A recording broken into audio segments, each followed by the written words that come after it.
The morning sky over Seoul looked normal until the ships appeared.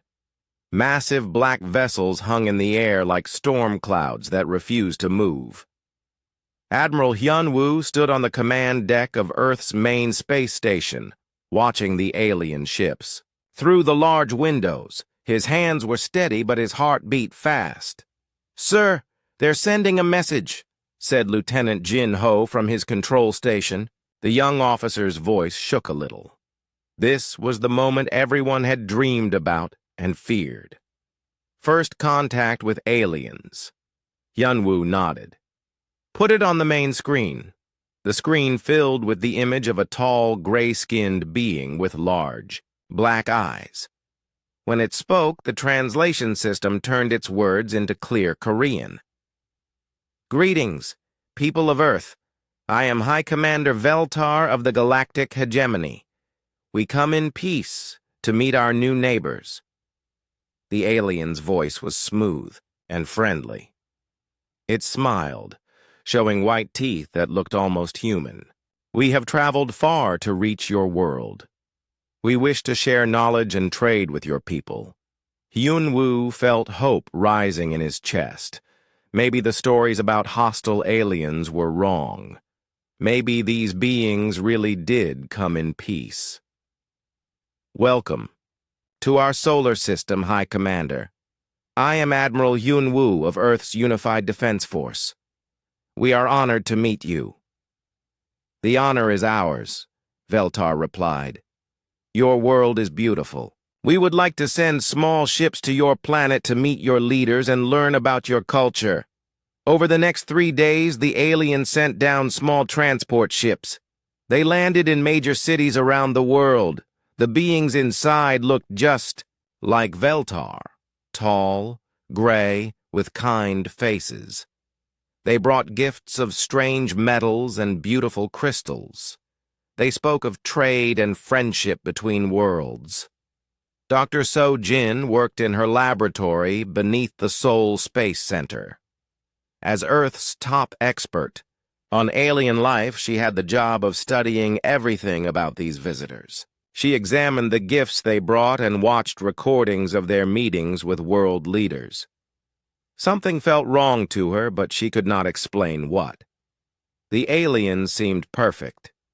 Too perfect. They always said the right things. They never made mistakes in their language. They never seemed surprised by anything they saw on Earth. So Jin decided to study them more carefully. She used hidden cameras and special sensors to watch the aliens when they thought no humans were looking. What she found made her blood run cold.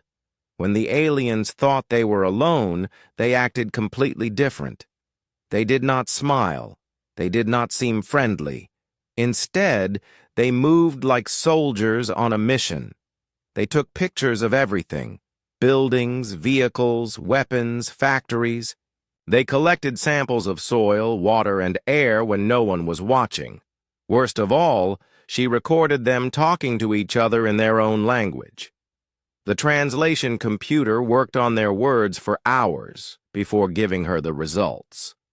The aliens were not talking about friendship or trade. They were talking about Earth's defenses and how many humans lived in each city. Target population: 7 billion units, one alien said to another. Estimated mining capacity: excellent. Resistance level: minimal. So Jin's hands shook as she read the translation. Units. They called humans units, like they were counting objects instead of people. And what did they mean by mining capacity? She ran more tests on the alien gifts. The pretty metals and crystals were not gifts at all. They were tiny machines that sent information back to the alien ships. Every gift was a spy device, planted in human governments and military bases around the world. So Jin called Admiral Hyun-woo immediately. "Sir, you need to see this right away. The aliens are not what they seem." Hyun-woo arrived at her lab within an hour. So Jin showed him all the evidence, the secret recordings, the spy devices, the translated conversations. The Admiral's face grew darker with each piece of proof. "They're studying us," Sojin explained. "Learning about our weapons, our military, our population. This is not first contact. This is preparation for invasion." Meanwhile, Captain Daeho commanded the small reconnaissance ship Taeguk. His job was to watch the alien ships from a safe distance and report any changes. For 3 days, the alien ships had stayed in the same position above Earth. But on the 4th day, something changed. Daeho noticed new activity around the alien ships. Small craft moved between the larger vessels, carrying cargo and personnel. His sensors picked up energy readings that made no sense. The aliens were using technology far beyond anything humans had ever seen. "Captain," called his communications officer, "I'm picking up transmissions between the alien ships. They're using a different frequency than the one they use to talk to us." "Can you decode it?" Daeho asked. "Working on it, sir. But it's not. Like their diplomatic messages. This signal is encrypted and heavily protected. It took 6 hours to break through the alien encryption. When they finally decoded the messages, Daeho felt sick. The aliens were reporting back to some larger fleet about Earth's military capabilities. They described human weapons as primitive and human defenses as easily overcome. One message made Daeho's blood freeze. "Species evaluation complete. Human suitable for labor extraction. Recommend standard harvesting protocol. Estimated resistance, 12 hours maximum." Daeho immediately sent all the information to Admiral Hyunwoo. Within hours, Earth's secret emergency protocols went into effect. World leaders met in hidden bunkers. Military forces moved to secret positions. Everything changed. But the aliens did not notice. Humans continued to smile and welcome their peaceful visitors. Dr. Sojin discovered more terrible truths about the aliens. She found records in their data transmissions that spoke of other worlds, 47 other planets that had been harvested using the same method. The aliens would arrive peacefully, study the local species, then return with a massive invasion force. On every world, the pattern was the same. The aliens would spend a few weeks learning about the planet's defenses and population. Then they would leave, claiming they needed to return home to prepare for trade agreements. A few months later, they would return with warships and soldiers. Thus, people of those 47 worlds were now slaves, working in mines and factories across the galaxy. Their planets were stripped of all valuable resources. Many species had been wiped out completely. "Earth is number 48, Sojin told Admiral Hyunwoo. "We're just the next target on their list." High Commander Veltar continued to smile and speak of friendship. But now the humans knew the truth. Every kind word was a lie. Every gift was a spy device. Every friendly meeting was a chance to study human weaknesses. The aliens had made one critical mistake, though. They thought humans were as naive and trusting as the other species they had conquered. They believed their perfect act of friendship was working. They had no idea that humans were watching them just as carefully as they were watching humans. On the 7th day, Veltar announced that his ships would be leaving soon. "We must return to our home worlds to prepare for the wonderful trade agreements we will make with Earth," he said to the world leaders. "We will return in a few months with more ships and many goods to exchange." Admiral Hyunwoo smiled and nodded, playing his part perfectly. "We look forward to your return, High Commander. Earth will be ready to welcome you." But as the alien ships lifted off and disappeared into space, Hyunwoo was already making very different preparations. Earth would indeed be ready for their return. Just not in the way the aliens expected. The first deception was over. Now the real preparation would begin. 6 months passed after the aliens left Earth. During that time, humans worked harder than they had ever worked before. But they also did something the aliens did not expect. They sent messages to space, looking for the alien fleet. Ambassador Mincio led Earth's diplomatic team aboard the space vessel Harmony. Her job was to find the aliens and try to solve this problem without war.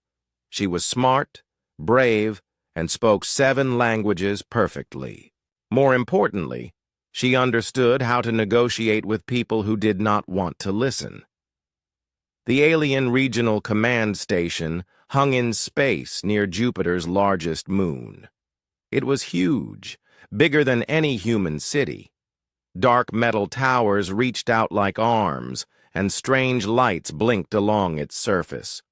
When Mincio's ship approached, alien guards surrounded them immediately. "This is Ambassador Mincio of Earth," she broadcast on all frequencies. "I request a meeting with High Commander Veltar to discuss important matters between our peoples." The response came quickly. "You may dock at Port 7. You have 1 hour for your meeting." Mincio knew this was her first test. The aliens were showing their power by limiting her time. They wanted her to feel rushed and nervous. Instead, she smiled calmly as her ship docked with the massive station. The inside of the alien station looked like a military base, not a peaceful trade center. Armed guards stood everywhere. The walls were covered with screens showing human cities and military bases. Mincio realized the aliens had been watching Earth constantly since they left. High Commander Veltar waited in a large room filled with other alien officers. He no longer smiled or pretended to be friendly. His black eyes stared at Mincio with cold calculation. "Why have you come here, human?" he asked. His voice was different now, harder, more commanding. Mincio stood straight and spoke clearly. "We know what you really want from Earth. We know about the other 47 worlds you have destroyed. We are here to tell you that Earth will not become number 48. Several alien officers made sounds that might have been laughter. Veltar's expression did not change. "You know nothing about power, little human. Your world has primitive weapons and weak defenses. When we return, you will submit or be destroyed. That is our first warning to you," Mincio said calmly. "Leave Earth alone. Find another path. We do not wish to fight, but we will defend ourselves." "Your warning means nothing," Veltar replied. "We have conquered worlds with technology far beyond yours. You have 3 of your months to prepare your surrender. Then we will come to collect what belongs to us." Mincio left the station knowing her first attempt had failed, but she also learned something important. The aliens were confident, maybe too confident. They truly believed humans were weak and helpless. 2 weeks later, Mincio returned with a larger diplomatic team. This time, she brought Captain Sung Min, Earth's best military strategist, and Dr. He Wan, who understood alien technology better than anyone else. The second meeting was shorter and even less friendly. Mincio presented detailed information about human defensive capabilities, hoping to make the aliens reconsider their invasion plans. "We have orbital defense platforms around our world," she explained. "We have weapons that can destroy ships in space. We have underground shelters that can protect our people for years. Invading Earth will cost you much more than you think." Veltar studied the information for several minutes. Then he deleted it from his screen.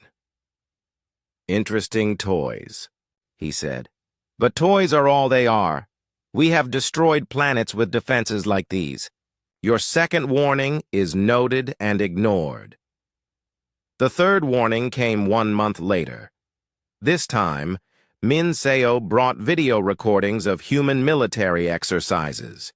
She showed the aliens footage of new weapons being tested, ships moving at high speeds, and soldiers training for space combat. The alien response was the same. They looked at the evidence, discussed it briefly among themselves, then dismissed it as primitive human technology. "Your weapons are crude," one alien officer said. "Your ships are slow. Your soldiers are weak. You waste our time with these displays." By the fourth warning, Min Seo realized the aliens would never listen to words or evidence. They had decided that humans were inferior, and nothing would change their minds. But she kept trying, because each visit gave her team more information about alien capabilities and weaknesses. During the fifth warning, Dr. Haywan secretly scanned the alien station with hidden sensors. She discovered that their shields operated on a specific frequency pattern. Their weapons used energy sources that could be disrupted. Most importantly, their computer systems had security flaws that could be exploited. The sixth warning brought new information about human population centers and military bases. Min Seo told the aliens that Earth had been evacuating people from major cities and moving them to secret underground complexes. She explained that even if the aliens conquered Earth's surface, they would never find all the humans. "Let them hide in their holes," Veltar laughed. "We have machines that can dig them out. We have gases that can fill their tunnels, underground or above ground. They will serve us or die." The seventh warning was different. Min Seo no longer tried to convince the aliens to change their minds. Instead, she delivered a formal ultimatum from Earth's government. "The people of Earth have voted," she announced. "We will never surrender to slavery. We will never submit to conquest. If you attack our world, we will defend it with everything we have. This is your final chance to choose peace over war." For the first time, Veltar seemed slightly interested in what she had to say. "Your final chance?" he repeated. "Small human, you speak as if you have power over us. You speak as if you could threaten the galactic hegemony." "I speak as a representative of 7 billion free people who refuse to become slaves," Min Seo replied. "We offer you one last opportunity to find another path." The aliens discussed this among themselves in their own language for several minutes. Finally, Veltar turned back to Min Seo. "Your courage is amusing, but courage cannot stop plasma cannons. Your unity is interesting, but unity cannot defeat superior technology. We reject your ultimatum. Back on Earth, General Jae Sung received Min Seo's report from the seventh warning. He had been expecting this response. For months, he had been preparing for the moment when diplomacy would fail and war would begin. Jae Sung commanded Earth's hidden military forces from a secret base beneath the Pacific Ocean. While the aliens had been studying Earth's surface, they had missed the massive construction projects happening underwater and underground. "All stations, this is General Jae Sung," he broadcast to his hidden forces around the world. "Diplomatic solutions have failed. Begin Phase 2 preparations immediately." Around the globe, secret military bases came to life. Weapons that had been hidden for months were moved into position. Soldiers who had been training in remote locations were deployed to strategic points. Earth was transforming from a peaceful world into a fortress. The eighth and final warning came exactly 18 months after the aliens' first visit to Earth. Ambassador Min Seo requested one last meeting with High Commander Veltar. This time, she came alone. "Why do you return, persistent human?" Veltar asked. "We have told you many times that we will not change our plans." Min Seo looked directly into his cold black eyes. I came to deliver Earth's final message to you. In 30 days, if any of your ships enter our solar system with hostile intent, we will consider it an act of war. We will defend ourselves with all available means. All available means? Veltar laughed loudly. What means do you have, little human? Your orbital platforms? Your underground bunkers? Your slow ships and crude weapons? You will discover what means we have if you choose to attack us, Minseo said calmly. This is humanity's final warning to the galactic hegemony. Choose wisely. As she left the alien station for the last time, Minseo felt sad, but also proud. Humanity had tried everything possible to avoid war. They had offered friendship, cooperation, and peace. The aliens had rejected every offer and ignored every warning. Now there was only one choice left.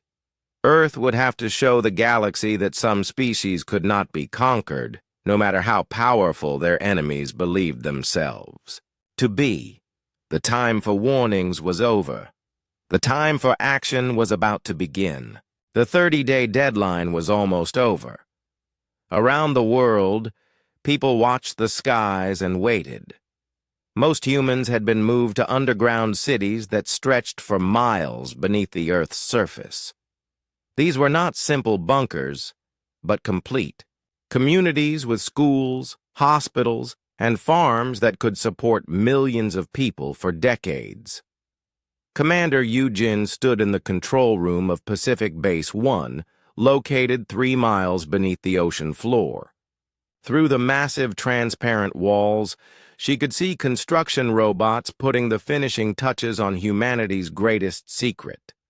The base was enormous, larger than most surface cities, and it was just one of 12 identical facilities, hidden around the world. Status report, Yujin called to her team. All quantum generators are online and stable, reported Engineer Tayman from his control station. Power output is at maximum capacity.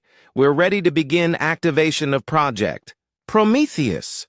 Project Prometheus was humanity's ultimate defense system, but it was nothing like what the aliens expected. For 50 years, human scientists had been working on quantum technology in absolute secrecy. They had learned to manipulate space and time itself, creating weapons and defenses that seemed impossible. Begin activation sequence, Yujin ordered. Around the solar system, objects that the aliens had dismissed as simple asteroids and space debris suddenly came to life. These were the Prometheus stations, massive weapons platforms disguised as natural objects. Each one contained enough firepower to destroy a small moon, but they had been invisible to alien sensors for months. The activation process was beautiful and terrifying. One by one, the hidden stations revealed their true nature. Metal surfaces, unfolded like flowers, exposing weapon arrays that glowed with inner fire. Shield generators created shimmering barriers of energy around each platform.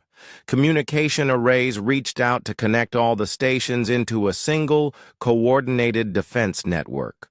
Sir, we're receiving signals from all Prometheus stations, reported Lieutenant Hyojin. 247 platforms are now online and operational. Yujin smiled. The aliens thought they knew everything about human technology, but they had only seen what humans wanted them to see. While they were studying Earth's primitive surface weapons, humanity had been building a defense grid that extended throughout the entire solar system. Dr. Yunji worked in the deepest level of the Atlantic Research Complex, surrounded by technology. That would have seemed like magic to most humans. She was the keeper of humanity's greatest secret, the technology that made everything else possible. 60 years ago, a small alien ship had crashed on Mars during an exploration mission. The crew of that ship had died, but their technology had survived. Human scientists had spent decades studying every component, every circuit, every piece of alien engineering. They had not just copied the technology, they had improved it. The quantum cores are responding perfectly, Yoon-ji reported to her team. Power efficiency is 30% higher than our best projections. The aliens built good technology, but they never learned how to make it work at full potential. The crashed ship had taught humanity about quantum manipulation, gravity control, and energy projection on scales they had never imagined. But more importantly, it had shown them the weaknesses in alien technology. Every system had flaws that could be exploited. Every strength could be turned into a weakness. "Dr. Yoon-ji?" called her assistant from across the laboratory. "We're detecting the alien advanced scouts entering the outer solar system. They'll reach sensor range in 6 hours. Yoon-ji nodded calmly. "Then it's time to show them what we've learned from their predecessors." Admiral Woo Sung commanded the Seoul Defense Grid from the hidden fortress station Sejong, built inside the asteroid Ceres. The station was invisible to normal sensors, appearing to be just another large space rock. But inside, it contained the most advanced command center ever built by human hands. "All defense platforms are reporting ready status," announced Captain Bo-Ra from the tactical station. "The alien scouts are approaching Neptune's orbit. Should we intercept?" "Not yet," Woo Sung replied. "Let them get closer. Let them think they understand what they're seeing." The aliens' first mistake was assuming that human space technology was limited to what they had observed near Earth. They had studied human satellites and space stations, measuring their capabilities and dismissing them as primitive. They had no idea that humanity's real defenses were hidden throughout the solar system. Their second mistake was believing that human weapons worked like their own weapons. Alien technology was powerful but predictable, based on energy projection and physical force. Human quantum weapons worked completely differently, manipulating the fundamental forces that held matter and energy together. "Sir, the alien scouts are beginning active sensor sweeps," reported Lieutenant Sok-jin. "They're scanning everything between here and Earth." "Perfect," Woo Sung said. "Give them something to find.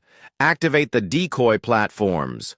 Throughout the solar system, fake weapons platforms began broadcasting false energy signatures. These decoys were designed to look like powerful human defenses to alien sensors. They were meant to be discovered, studied, and eventually destroyed by the invasion force.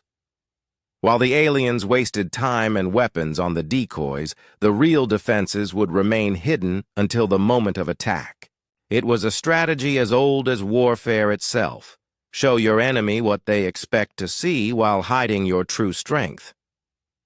Engineer Taemin monitored the power systems that made everything possible. Human quantum generators produced more energy than fusion reactors while taking up less space than a small building. The technology was so advanced that each major defense platform could operate independently for years without refueling. Generator efficiency is holding steady at 98%, Taemin reported. All backup systems are online. Even if they manage to damage our primary power sources, we can keep fighting for months. The generators were based on principles that the aliens had never discovered. Instead of burning fuel or splitting atoms, they drew energy directly from the quantum vacuum of space itself. It was an unlimited power source that grew stronger the more it was used. Captain Dae-ho returned from his latest reconnaissance mission with troubling news about the size of the alien force approaching Earth. His ship, the Taeguk, had been modified, with the new quantum stealth technology allowing it to observe the enemy without being detected. "Admiral, the alien fleet is much larger than we expected," Dae-ho reported to Woo Sung. Over 3,000 ships in the main force, plus support vessels and troop transports. They're not planning a quick conquest. They're planning to overwhelm us completely. Wusung studied the tactical displays showing the approaching alien armada. It was indeed a massive force, large enough to conquer most worlds through sheer numbers. But numbers alone would not be enough against humanity's hidden defenses. How long until they reach Earth? Wusung asked. At their current speed, approximately 72 hours, Daeho replied. But sir, there's something else. I detected weapon signatures that don't match anything we've seen before. They've brought their most advanced warships for this attack. Good, Wusung said calmly. Then we'll get to test our weapons against their best technology. Dr. Yunji will be pleased to see how our improvements perform against state-of-the-art alien systems. The next 2 days passed quickly as humanity made final preparations for the coming battle. Surface installations were shut down and camouflaged. Military personnel took their positions in hidden bases around the world. Civilian populations settled into underground cities to wait out the conflict. Most importantly, the quantum weapon systems were charged to full power and synchronized with each other. When the battle began, every human weapon in the solar system would work together as a single coordinated force. On the final day before the alien arrival, Commander Yujin received a message from Earth's leadership. It was simple, but powerful. Humanity stands ready. Show them what we are capable of. Yujin looked around the control room at her team. These men and women represented the best of human science, engineering, and military skill. They had spent years preparing for this moment, building weapons and defenses that would have seemed impossible just decades earlier. All stations, this is Commander Yujin, she broadcast to every hidden base and weapons platform in the solar system. The enemy approaches. In a few hours, they will learn that some species cannot be conquered. They will learn that humanity is not prey. They will learn that Earth is not defenseless. She paused, looking out at the vast ocean above their hidden base. Somewhere beyond that water, beyond the atmosphere, beyond the edge of space, an alien armada was approaching with absolute confidence in their victory. All weapon systems are charged and ready. All defensive positions are manned and operational. All personnel are prepared for combat. When the aliens arrive, they will face the full might of human innovation and determination. The hidden arsenal was ready. Humanity's true strength was about to be revealed. The aliens had ignored every warning and rejected every chance for peace. Now they would discover the price of their arrogance. The time for hiding was over.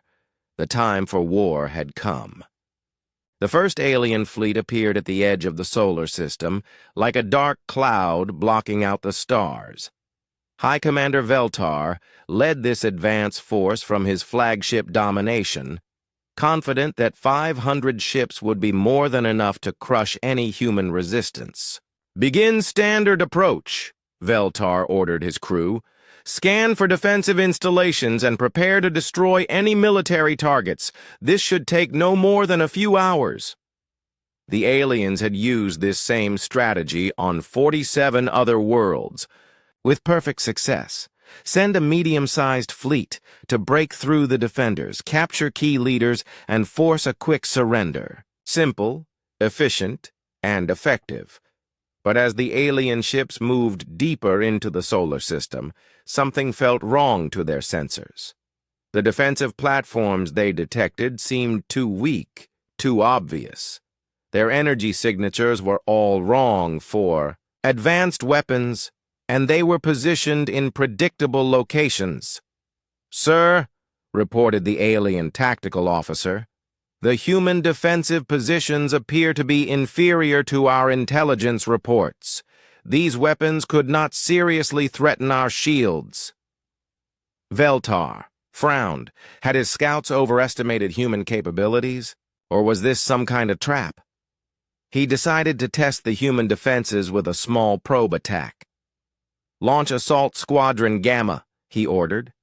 "Destroy the nearest defensive platform and analyze their response." 20 alien fighters swept toward a human weapons platform orbiting near Mars. The platform looked impressive, a large metal structure bristling with weapon arrays, but when the aliens attacked it, the platform exploded far too easily. The humans were either very weak or very clever. Admiral Wu Sung watched the alien probe attack from his hidden command center. The destroyed platform had been one of the decoys, designed to explode dramatically when hit. He was pleased to see that the aliens were taking the bait. "Sir, the enemy is proceeding as expected," reported Captain Bo-Ra. "They're moving toward the inner solar system in standard attack formation. Should we engage?" "Not yet," Wu Sung replied calmly. "Let them get closer to Earth. Let them commit their full force before we reveal our true capabilities." The first alien fleet continued its advance, destroying decoy after decoy. Each easy victory made Veltar more confident that human defenses were pathetically weak. His ships spread out in attack formation as they approached Earth's orbit, ready to begin the bombardment of the planet's surface. "All ships, prepare for orbital assault," Veltar broadcast to his fleet. "Target population centers and military installations. We will give these humans one chance to surrender before we begin harvesting operations." That was when humanity struck back. The attack came from every direction at once. Weapons platforms that had appeared to be destroyed suddenly came back to life, revealing their true nature as advanced holographic projectors. The real weapons had been hidden behind quantum stealth fields, invisible to alien sensors until the moment they fired. Fleet Admiral In Su coordinated the counterattack from the hidden fortress station Sejong. His tactical display showed the alien fleet surrounded by quantum-powered weapons that could strike from impossible angles and distances. "All units engage at will," In Su ordered. "Show them what human engineering can accomplish." The first salvo of quantum torpedoes hit the alien ships like lightning made solid. Instead of exploding against their shields, the human weapons passed through the barriers as if they didn't exist. The torpedoes struck alien hulls directly, causing devastating internal explosions that tore the ships apart from within. "What is happening?" Veltar screamed at his crew as his flagship shook from multiple impacts. "How are their weapons penetrating our shields?" "Unknown, sir," replied his tactical officer.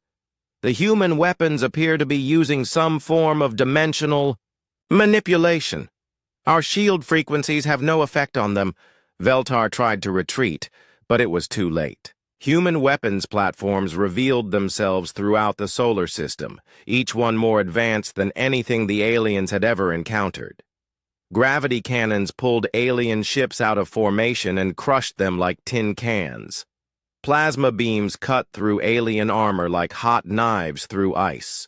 Quantum disruptors simply made enemy vessels disappear from existence. The entire First Fleet was destroyed in less than 30 minutes. Not a single alien ship escaped to report what had happened. On the alien homeworld, High Command waited for victory reports that never came. After 3 days of silence, they sent the Second Fleet to investigate. This force was larger, 800 ships commanded by war leader Krixval, a veteran of 20 successful conquests. "Something destroyed the First Fleet," Krixval told his officers as they approached the solar system. "We will proceed more carefully and identify the threat before engaging." The Second Fleet spread out in a defensive formation, moving slowly, through the outer solar system while scanning everything with maximum intensity. They found debris from the first fleet scattered near Earth's orbit, but no sign of whatever had destroyed it. Sir, sensors detect human defensive platforms in standard positions, reported the alien science officer. But there are also energy readings that don't match any known technology. Crixval studied the sensor data carefully. The human platforms looked exactly like the ones his scouts had reported, too weak to threaten a major fleet. But the unknown energy signatures suggested something else was hiding in the area. "Deploy probe squadrons," he ordered. "Map every energy source in this system before we advance." The alien probes swept through space, scanning asteroids, moons, and seemingly empty regions for hidden threats. They found nothing. The quantum stealth fields that hid humanity's real weapons were too advanced for alien technology to detect. Confident that his careful approach had revealed all human defenses, Crixval ordered the attack.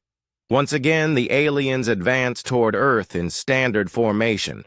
Once again, they were walking into a trap they could not see. Captain G. High commanded the human battleship Soul's Pride, hidden behind a quantum stealth field near Jupiter. Her ship was one of humanity's newest designs, built with advanced alien technology that had been reverse-engineered and improved over decades of secret research. "Enemy fleet is approaching optimal engagement range," reported her tactical officer. "All weapon systems are charged and ready." "Begin the dance," G. High ordered. The Soul's Pride dropped its stealth field and appeared directly in the middle of the alien formation. Before the aliens could react, the human ship opened fire with weapons they had never seen before. Dimensional torpedoes created rifts in space-time that swallowed entire alien vessels. Quantum beam arrays struck multiple targets simultaneously, from impossible angles. The aliens tried to surround and destroy this single human ship, but Soul's Pride was faster and more maneuverable than anything they had ever encountered. The ship seemed to dance between alien weapons, striking with devastating precision while avoiding every counterattack. "How is one ship destroying our entire fleet?" Crixval demanded as explosions rocked his command vessel. His crew had no answers. The human ship was using technology that defied everything they knew about physics and engineering. It could appear in multiple locations at once, strike through solid matter, and move at speeds that should have torn any vessel apart. Within an hour, the second alien fleet joined the first in destruction. The Soul's Pride had single-handedly eliminated 800 enemy ships while suffering no damage at all. The third, fourth, and fifth fleets met similar fates. Each time, the aliens tried different tactics and brought more ships. Each time, humanity's hidden weapons destroyed them completely. The humans were not just defending themselves, they were demonstrating technological superiority that the aliens could not comprehend. By the time the Sixth Fleet was destroyed, panic was beginning to spread through the galactic hegemony. War leader Thekmon commanded the Seventh Fleet, the largest force ever sent against a single world. 2,000 ships approached Earth with every weapon the aliens possessed. "This ends now," Thekmon announced to his massive fleet. "Whatever technology these humans possess, we will overwhelm it with sheer numbers and firepower." The Seventh Fleet attacked in waves, trying to saturate human defenses with more targets than they could handle. It was a sound strategy that had worked against every other species the aliens had fought, but humanity's quantum weapons were not limited by traditional physics. A single weapons platform could engage hundreds of targets simultaneously. Dimensional. Artillery could strike enemies that were hidden behind planets or moons. Gravity cannons could destroy multiple ships with each shot by creating artificial black holes that consumed everything nearby.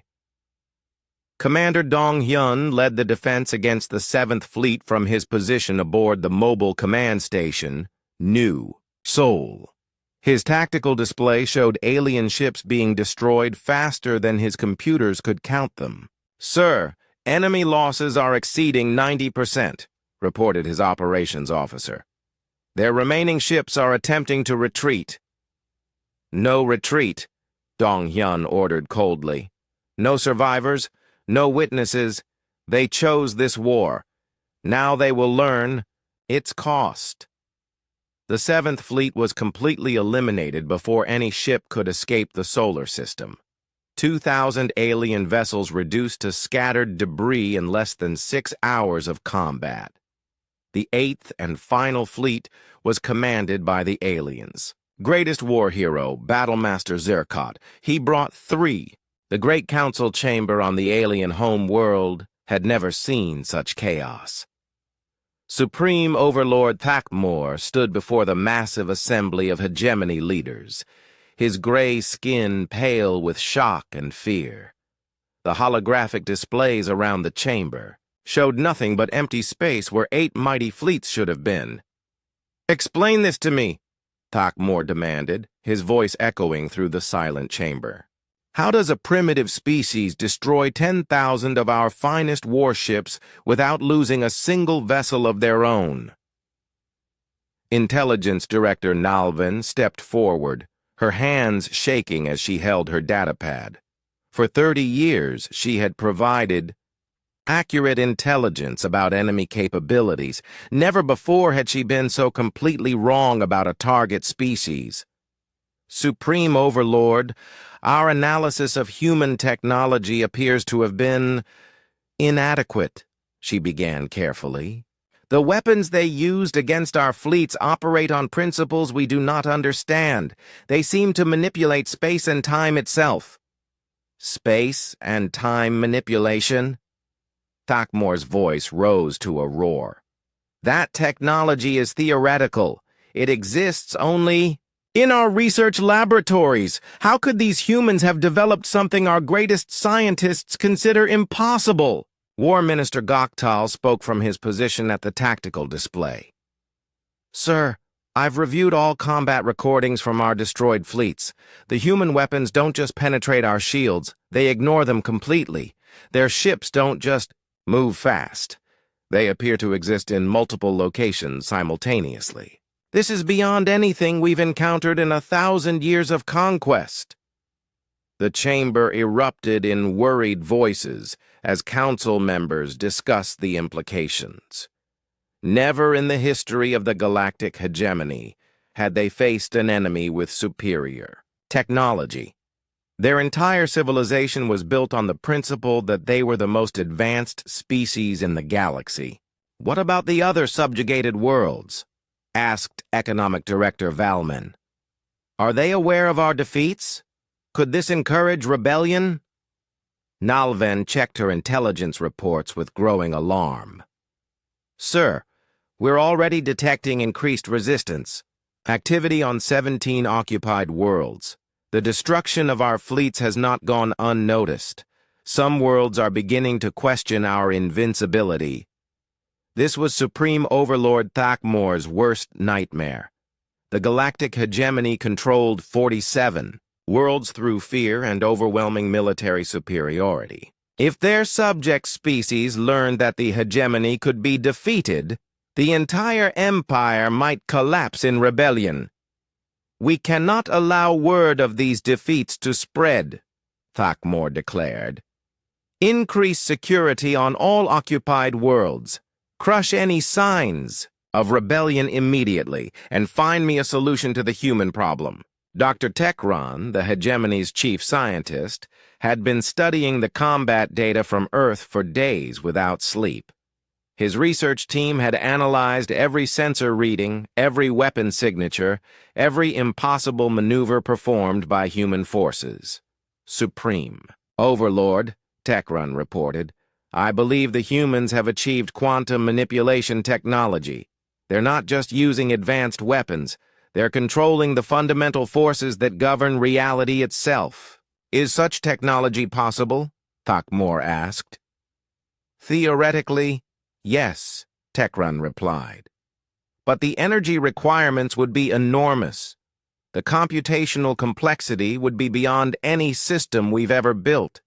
The humans would need scientific breakthroughs that are centuries ahead of our current knowledge. Yet they clearly possess this technology, War Minister Goktal pointed out. The question is, how do we counter it? Tekran's expression was grim. I don't know if we can, sir. Our weapons and defenses are designed to work within normal physics. Against technology that can ignore physical laws, our military superiority means nothing. On Earth, Dr. Sung Ho worked in his intelligence center beneath the Korean peninsula, monitoring alien communications across the galaxy. His quantum detection arrays could intercept messages sent between alien worlds, giving humanity unprecedented insight into enemy activities. The aliens are panicking, Sung Ho reported to General Jae Sung during their daily briefing. Their leadership is struggling to understand how we defeated their fleets so easily. More importantly, their subject worlds are beginning to rebel. General Jae Sung studied the intelligence reports with satisfaction. How many worlds are showing signs of resistance? 23 so far, and the number is growing daily, Sung Ho replied. The aliens' empire is built on fear. When that fear disappears, their control disappears with it. This was exactly what humanity had hoped for. The goal was not just to defend Earth, but to inspire other species to fight for their freedom. Every alien fleet destroyed sent a message across the galaxy. The hegemony could be defeated. What about their military response? Jae Sung asked. Are they preparing new attacks against Earth? Sung Ho's expression grew serious. Yes, sir. They're consolidating their remaining forces for one massive assault. Intelligence suggests they're preparing to commit nearly half of their total military to defeating us. Meanwhile, Colonel Bora led a covert mission to capture alien survivors from the destroyed fleets. Her team had developed new stealth technology that allowed them to move unseen through space, collecting enemy personnel and equipment for study. We've recovered 12 alien prisoners and several intact pieces of their technology, Bo-Ra reported to Admiral Wu Sung. The interrogations are revealing interesting information about their empire's structure. The alien prisoners were in a state of shock. They had been trained to believe that the hegemony was invincible, that no species could match their military might. The complete destruction of their fleets had shattered their worldview entirely. They keep asking how we developed such advanced technology, Bo-Ra continued. They can't understand how a primitive species achieved capabilities beyond their most advanced research. Some of them think we must have received help from another alien civilization. Let them think that, Wu Sung replied. The more confused and frightened they become, the more mistakes they'll make. The interrogations revealed crucial information about the hegemony's military structure. Their forces were spread across 47 occupied worlds, maintaining control through garrison fleets and orbital bombardment platforms. If those forces were withdrawn to attack Earth, the subject worlds would have their best chance for successful rebellion. Back on the alien homeworld, Supreme Overlord Thakmor faced the most serious crisis in hegemony history: emergency sessions of the Great Council continued around the clock as leaders tried to find solutions to problems they had never imagined. The humans have sent no demands, no terms for negotiation, reported Diplomatic Minister Vel Nash. They seem content to simply destroy any force we send against them. What do they want from us? They want us to leave them alone, Thakmor said bitterly. They want us to abandon our expansion and accept that there are limits to our power. This is unacceptable. But privately, Thakamor was beginning to wonder if the hegemony had finally encountered a species they could not conquer.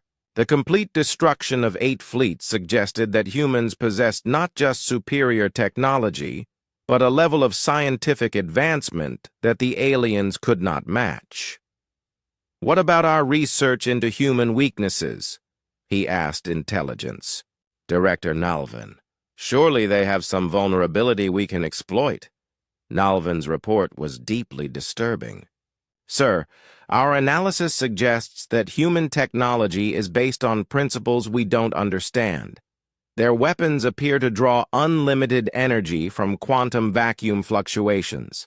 Their ships can manipulate gravitational fields to achieve impossible acceleration.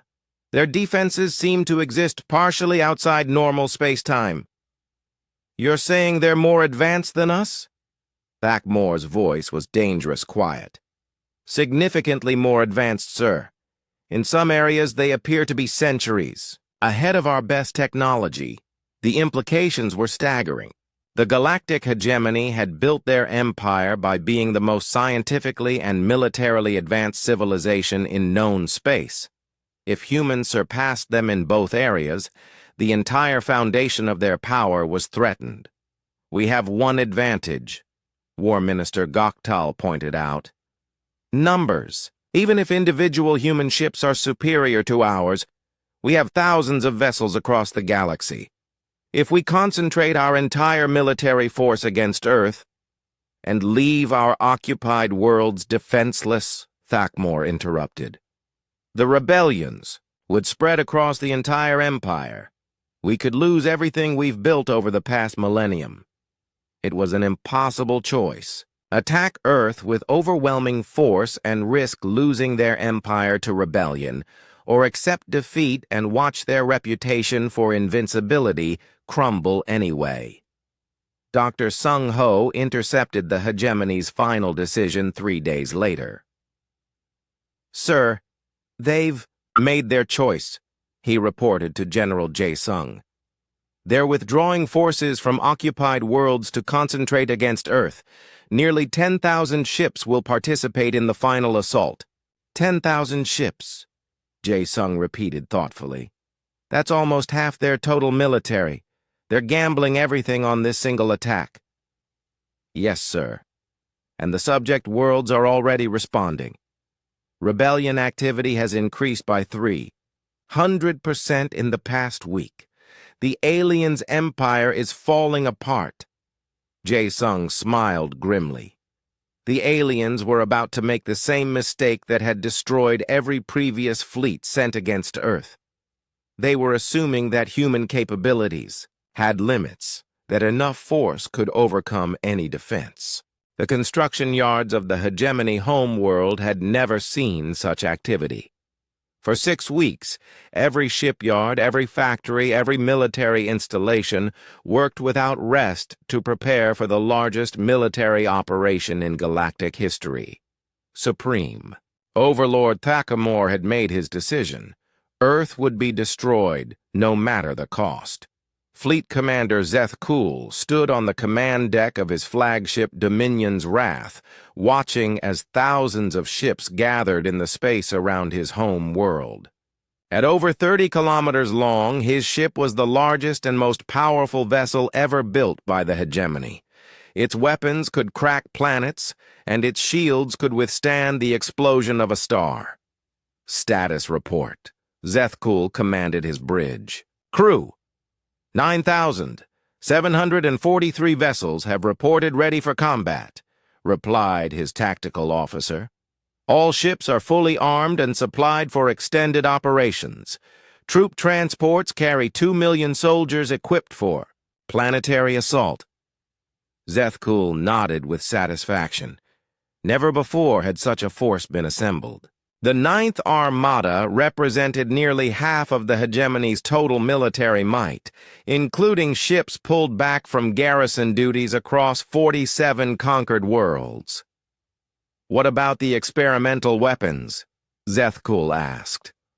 "All-dimensional disruptor. Arrays are installed and tested, sir," reported the weapons officer. If the humans are using quantum technology as our scientists believe, these devices should neutralize their advantage. The dimensional disruptors were the hegemony's newest weapons, designed specifically to counter the impossible technology demonstrated by human forces. The devices created fields of chaotic energy that interfered with quantum manipulation, theoretically making human weapons ineffective.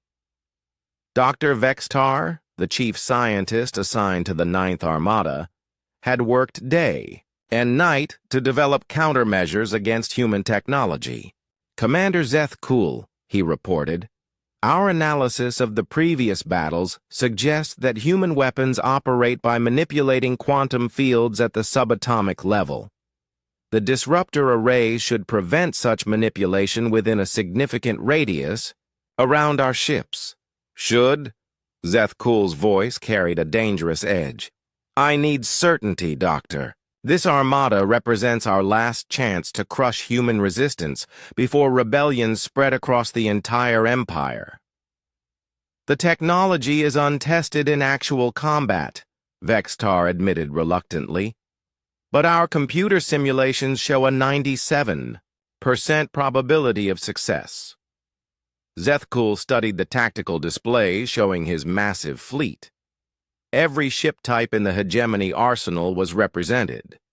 Fast attack cruisers, heavy battleships, massive dreadnoughts, and the planet-killer dominions. Wrath itself. If this force could not defeat the humans, then perhaps they truly were unconquerable. On Earth, Admiral Kyung-Soo monitored the alien preparations from his command center deep beneath the Antarctic ice. Long-range sensors tracked every ship movement in the enemy home system, providing detailed intelligence about the approaching threat. "Sir, final enemy fleet composition is now confirmed," reported his intelligence officer. 9,743 combat vessels, including their largest ship, designated Dominion's Wrath. Mass readings suggest it's over 30 kilometers in length. Kyung-Soo studied the data with growing amazement. The aliens were bringing a force large enough to conquer multiple star systems. It was far beyond anything humanity had faced before, representing a military investment that could bankrupt smaller civilizations. "What about their new weapons?" Kyung-Soo asked. "Sensor analysis indicates they've equipped their ships with some kind of quantum interference technology," the officer replied. "It appears designed to disrupt our weapon systems." "Interesting," Kyung-Soo mused. "They finally realized that our technology operates on quantum principles. But have they realized the full implications of what that means?" Professor Na Young worked in her laboratory complex beneath the Pacific Ocean, running calculations on the approaching alien force. Her job was to determine exactly what humanity would need to defeat the largest military fleet ever assembled. "The energy requirements are staggering," she reported to General Jae-sung during their secure communication link. "To destroy nearly 10,000 ships simultaneously will require us to use every quantum generator in the solar system at maximum output." "Can our systems handle that kind of power draw?" Jae-sung asked. "Yes, sir, but there will be consequences," Na Young replied. "Using our quantum technology at that scale will create gravitational distortions visible from other star systems. The entire galaxy will know that something unprecedented happened in our solar system." "Good," Jae-sung said firmly. "It's time for the galaxy to understand exactly what humanity is capable of. No more hiding, no more restraint. Show them everything." Thus, Professor nodded and returned to her calculations. Defeating the Ninth Armada would require humanity to reveal the full extent of their technological advancement. There would be no secrets left after this battle. On the alien flagship, Zeth Kul reviewed intelligence reports about human capabilities. 8 fleets had been destroyed with seemingly effortless ease, but he was confident that the Ninth Armada would succeed where others had failed. "The humans have shown impressive technology," he told his senior officers during their final briefing. "But technology alone cannot overcome superior numbers and firepower. We will overwhelm their defenses through sheer scale." War leader Morgoth, commander of the Armada's assault forces, agreed with his flagship captain. "Sir, even if human weapons are more advanced than ours, they cannot engage 10,000 targets simultaneously. Mathematics favors overwhelming force." "Exactly," Zethkul replied. "The humans destroyed our previous fleets by concentrating superior firepower against smaller numbers. Against the Ninth Armada, they will face more targets than their weapons can handle." The alien strategy was sound according to traditional military doctrine. Throughout galactic history, larger fleets had consistently defeated smaller ones through weight of numbers. Even superior technology had limits when faced with overwhelming odds. But humanity's quantum weapons operated outside the boundaries of traditional physics. A single human weapons platform could engage hundreds of targets simultaneously by manipulating space-time itself. The aliens' numerical advantage might not be as decisive as they believed. Dr. Sung-Ho intercepted final communications from the alien fleet as they prepared to depart their home system. "Sir, they're confident this attack will succeed," he reported to Admiral Wu Sung. "Their commanders believe that numerical superiority will overcome our technological advantages." "Let them believe that," Wu Sung replied. "Overconfidence has been their weakness from the beginning. They've never learned to respect human capabilities." The intelligence reports revealed other interesting information about alien preparations. "Sir, they've withdrawn garrison forces from 23 occupied worlds to participate in this assault. Those worlds are now defended by minimal forces." "Perfect," Wu Sung said with satisfaction. "When we destroy their main fleet, the subject worlds will have their best opportunity for successful rebellion. The hegemony's empire will collapse from within." Commander Yujin supervised final preparations of humanity's defense systems from her control center beneath the Pacific Ocean. The quantum generators had been running at maximum efficiency for weeks, storing energy for the coming battle. "All Prometheus stations report full readiness," she announced to her command staff. "Quantum capacitors are charged to maximum levels. Dimensional weapons arrays are synchronized and targeted. We're ready to engage the largest fleet in galactic history." The Ninth Armada began its journey toward Earth with great ceremony. On the hegemony homeworld, billions of citizens watched as their greatest military force departed to crush the upstart humans who had dared to resist galactic authority. "Citizens of the hegemony," Supreme Overlord Thakmor announced to his people, "today we send forth our mightiest armada to restore order to the galaxy. The humans who destroyed our previous fleets will learn that resistance to our authority is futile."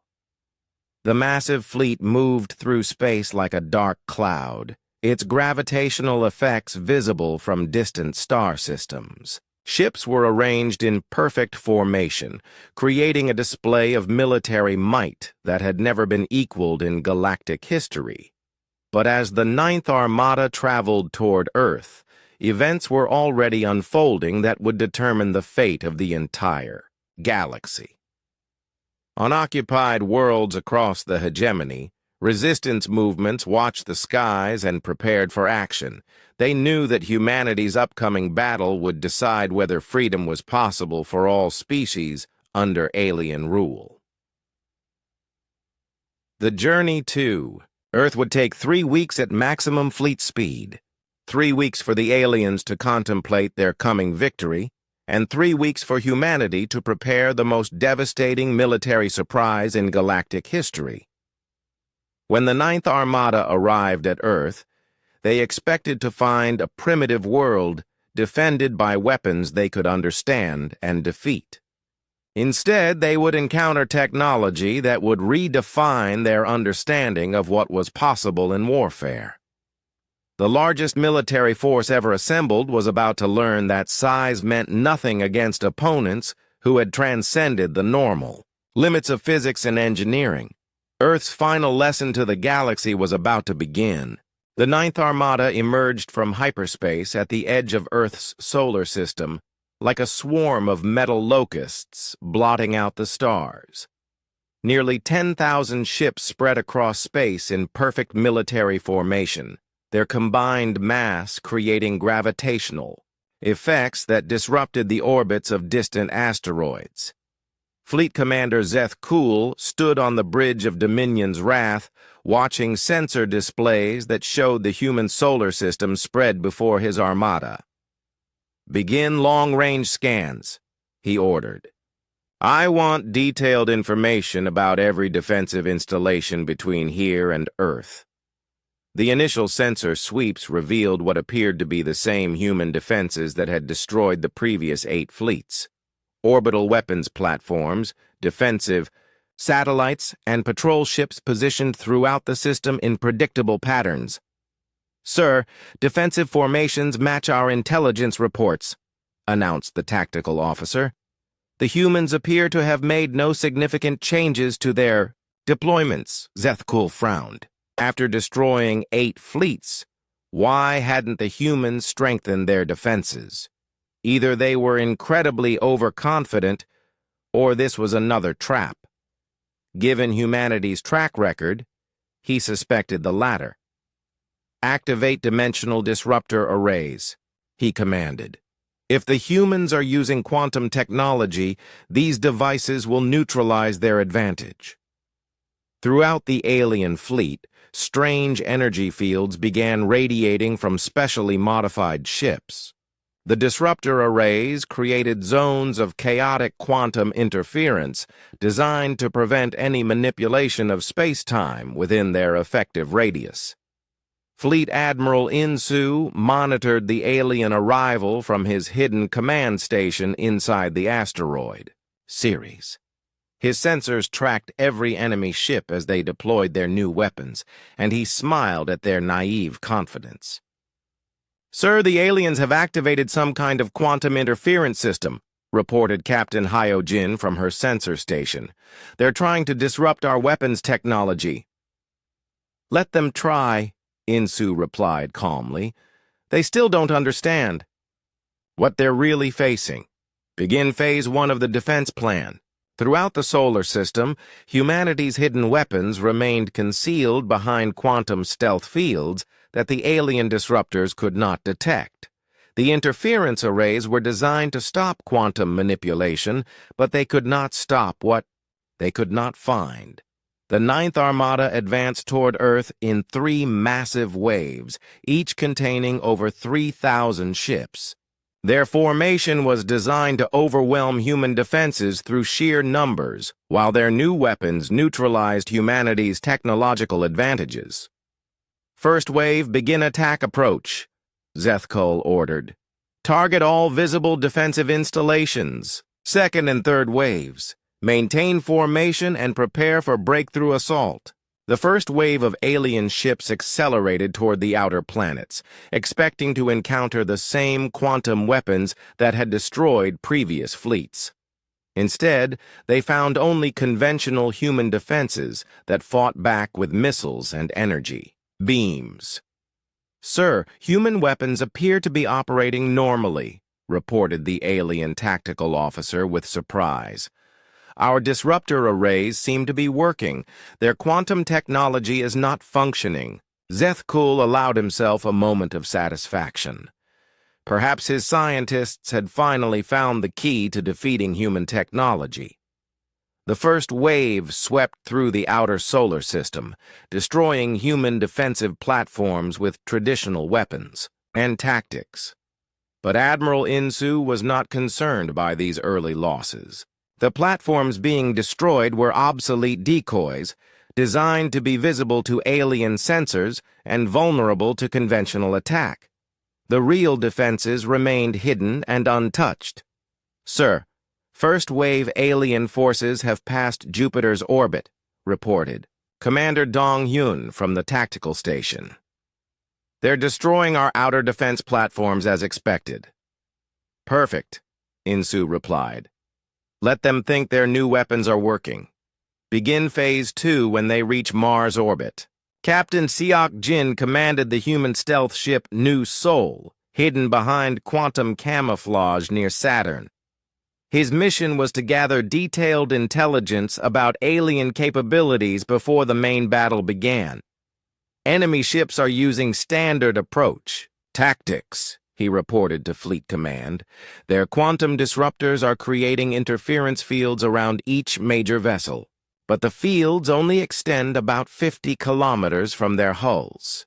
This information was crucial for humanity's battle plan.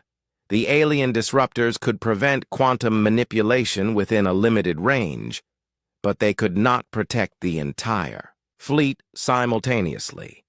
Human weapons would still be effective against targets outside the interference zones.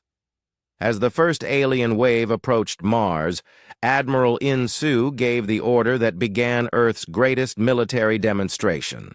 All units, commence Phase 2 operations. Show them what human engineering can really accomplish. The attack began with gravitational weapons hidden in the asteroid belt. Massive gravity generators, disguised as ordinary space rocks, suddenly activated and created artificial singularities throughout the alien formation. Instead of black holes that consumed everything nearby, these were controlled gravitational anomalies that pulled enemy ships out of formation and crushed them against each other. "What is happening?" Zethkul demanded as his tactical displays showed impossible readings. "How are the humans creating gravitational distortions? Our disruptors should prevent quantum manipulation." "Unknown, sir," replied his science officer. "The gravitational effects appear to be generated from sources outside our interference fields. The humans have weapons we didn't detect." The gravity weapons were just the beginning.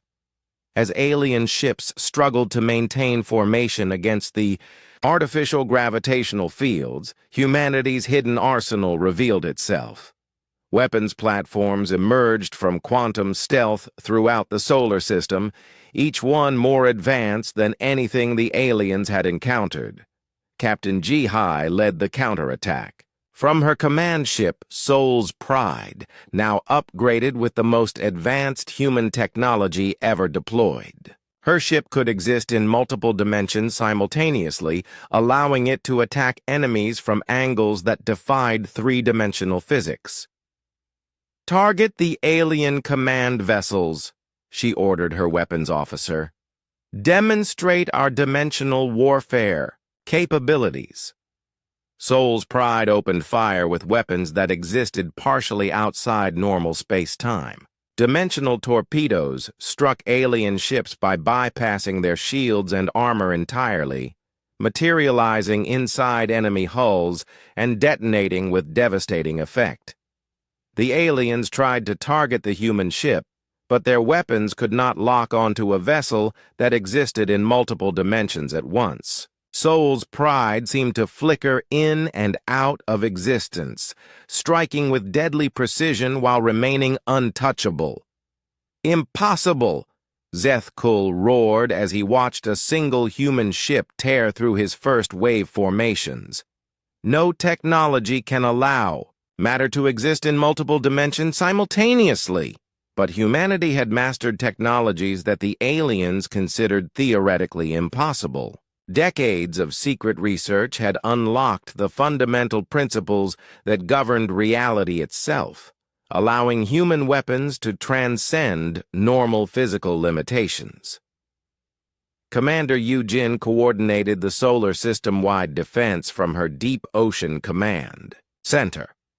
Her tactical displays showed alien forces being systematically destroyed by weapons that operated beyond their understanding. "Sir, enemy losses in the first wave exceed 70%. reported her operations officer. Their remaining ships are attempting to retreat to the second wave formation. No retreat, Yujin ordered. Activate the dimensional mines and finish. The first wave completely. Throughout space around Mars, seemingly empty regions suddenly erupted with explosions as hidden dimensional mines detonated.